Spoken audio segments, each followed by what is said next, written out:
August sales report and best-selling items. For the month of August, I had 117 sales across all stores. This is a 10% decrease from the 130 sales I had last month. Sales broken down by store: Miss Rhoadie 57, Weddings by Rhoadie 28, Homeschool Me 14, Rhoadie's Kitchen 9, Alma Africa 3, Bible Verses and Gifts 5, Earrings by Rhoadie 1.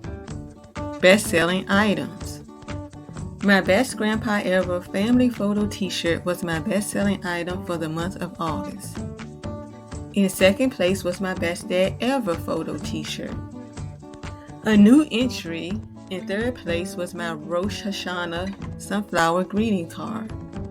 The rest of my sales were other greeting cards such as birthday cards, t-shirts, and wedding invitations. Honorable mentions. I have had this product, a USB charging station, in the marketplace for 2 years, and it has just sold this month. Referrals. I had no referrals for the month of August. Takeaways. I had no referrals for the month of August, which is rare. I believe it was because I got married and didn't have time to promote. Thank you for watching.